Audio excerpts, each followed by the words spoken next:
Je m'appelle Pauline, j'étudie à la FLSH, je suis en troisième année de lettres modernes. Dans la vie, j'aime beaucoup écrire. J'ai d'autres activités, notamment comme le cosplay, mais ça ne passe pas l'écriture. J'écris depuis que je connais des mots. Quand j'étais petite, je gribouillais beaucoup d'histoires. Il y avait des feuilles qui volaient partout. Au collège, j'ai commencé à m'intéresser beaucoup à tout ce qui est manga, BD, donc je commençais à en dessiner. Puis finalement, ça m'a énervée de dessiner.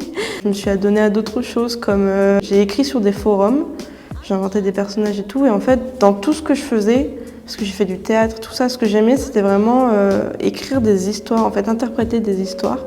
Donc au final, j'ai viré tout ce qui était dessin, tout ce qui était joué et tout, pour finalement ne garder que le côté écriture. J'aime beaucoup inventer des personnages qui sont détraqués. J'aime bien en fait quand on entre dans la tête d'un personnage et de comprendre comment en fait lui il perçoit les choses. Comment ça se fait que d'un point de vue extérieur, ils paraissent très étranges, alors qu'à l'intérieur pour lui c'est d'une logique imparable de il faut que je fasse ça parce que pour moi, ce sera le résultat de ma vie. Après, en toute confession, la plupart des personnages que j'invente, je pense que je les côtoierai, je les détesterai.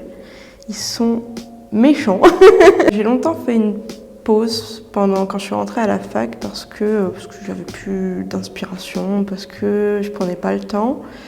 Et ensuite, j'ai fait les lettres modernes, et où on a beaucoup de cours d'écriture. Et du coup, ça m'a remis dans le bain. C'était pas des textes très longs, c'était très court, mais ça m'a permis de vachement développer mon écriture.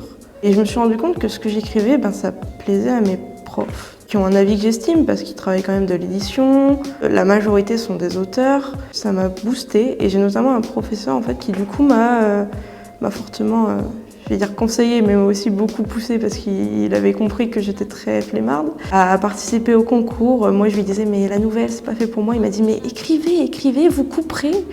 Et il a bien fait. J'ai appris que j'étais lauréate du concours quand j'étais en train de manger à 7h du soir. Et alors, je reçois un mail que je trouve très long. Je me dis, oh là là, pourquoi c'est si long? Puis plus je lis, plus je commence à comprendre. Et alors là, je lâche mon assiette, je me mets à sauter partout. Je tendais le mail à ma mère, mais elle ne pouvait pas lire parce que je sautais trop. Mes neveux étaient en train de jouer à leur Game Boy, j'étais les voir, oh regardez, je suis lauréate. Que vraiment, j'ai relu le mail, mais j'ai relu au moins 15 fois la phrase « Vous êtes sélectionné ». Du coup, le soir même, j'ai réécrit. C'est important pour moi de garder espoir pour le futur. Tout simplement parce qu'on a du mal à croire à un bon futur. J'avoue que quand j'ai essayé de commencer à écrire, j'ai un peu essayé de trouver comment contourner la chose, dans le sens, c'est dur de trouver de quoi être heureux pour le futur, donc j'ai essayé de mélanger avec le présent. Je suis beaucoup plus dans l'optique que, comme on voit du mal dans le futur, autant vraiment être très optimiste dans le présent, ce à quoi j'ai un peu allié du coup dans mon écrit.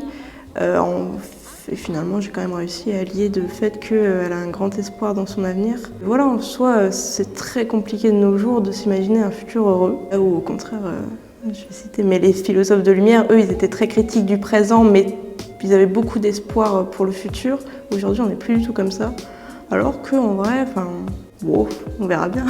La licence de lettres modernes, comme j'ai dit, elle m'a beaucoup aidée parce qu'il y a beaucoup de cours d'écriture, les profs ils sont dans le milieu de l'édition, ça peut que nous aider. Et les lectures qu'ils nous procurent sont très diverses et très variées. Moi je sais que j'ai beaucoup appris en lisant L'enfance d'un chef de Sartre, qu'on nous a fait lire en deuxième année. Et je trouvais ça incroyable. Pour moi, une histoire, c'était vraiment t'as un point A, t'as un point B, alors que Sartre, c'est vraiment, il entre dans la psychologie des personnages, comme j'aime beaucoup faire. À la fin de L'enfance d'un chef, il n'y a pas de mauvaise fin ou de bonne fin, c'est vraiment, on a suivi un personnage et on apprend à travers lui. Et ça m'a beaucoup inspirée en fait, vraiment. Et même quand on voit les écritures, j'aime beaucoup l'écriture de Petit Musset. C'est vraiment des écrits très différents et qui peuvent nous aider à trouver notre style et à le développer lors des trucs d'écriture. Du coup, je vous invite à aller lire ma nouvelle. Si jamais elle vous plaît, pourquoi pas voter, seulement si ça vous plaît. Et rendez-vous à la Biennale Ecopost.